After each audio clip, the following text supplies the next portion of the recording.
గడపల్లకొచ్చారు కదరా government office వాళ్ళు అడిగి ఆరోగ్యమే తెలుసుకుండ్రు ఇంటికొచ్చి డాక్టర్ను శిథిలంగా ఉన్నోరు పాడి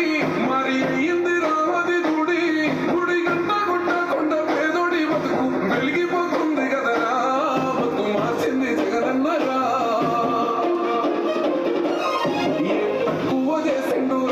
రాజన్న కొడుకు పథకాన్ని పంపిండు